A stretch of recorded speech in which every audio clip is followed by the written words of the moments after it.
Of the 7 last words, this is my personal favorite. I thirst. These 2 words simply capture quite graphically the harrowing pain and intense suffering that Jesus endured on the cross. In his dying moments, I imagine Jesus' broken and mangled body desperately gathering enough strength to ask for water. I thirst. I thirst reveals to us Jesus' vulnerability.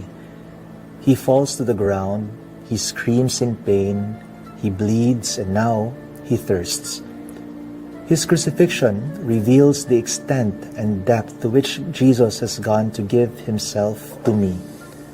The fact that I see a human body nailed to the cross calls me to look into my own experiences of suffering and moments of struggles and episodes of vulnerability.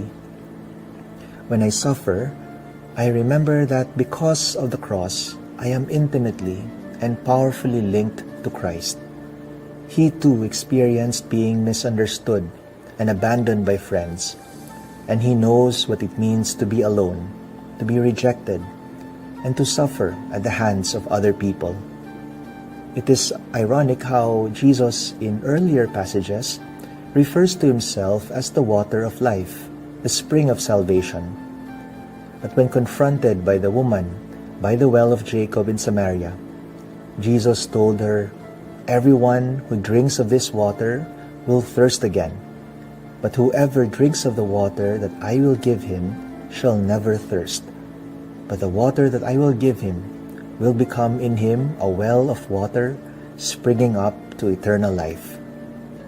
But at the cross, Jesus thirsts. The source of the water of life himself thirsts. Parang naubusan din siya. Nauhaw din siya. And I guess this also speaks to us quite personally.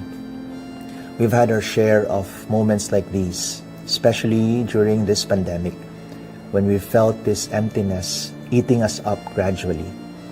Katulad ni Jesus, parang naubusan din tayo, nauhaw din tayo. It can be an unexpected misfortune.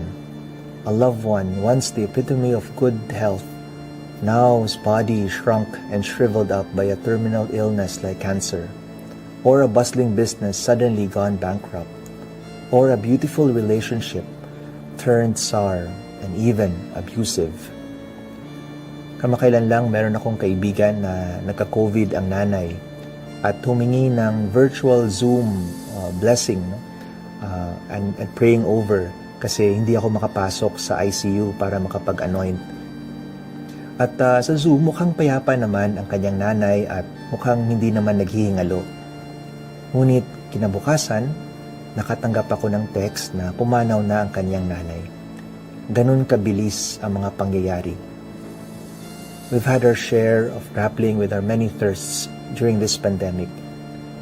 So when the Lord thirsts and asks for water, He too is telling us that it is all right to feel empty at times. His suffering on the cross powerfully links us to our own suffering. It is for those who are ravaged by a terminal illness, for those affected by the pandemic, who simply sleep through the night just to avoid worrying about how to make both ends meet for your families the next day. It is for those whose hearts are wrenched and shattered by victimizers. It is for those who are suffering, brought about by our leaders' corrupt and wicked ways. Every drop of blood that He has shed on the cross is offered freely to each one of us. We do not deserve such a precious and lovely gift, mind you, a gift entirely undeserved, freely given. But He offered it to us anyway, unconditionally, freely. And all we're asked to do is to open up our hearts to receive this gift and to allow it to change us and renew our lives.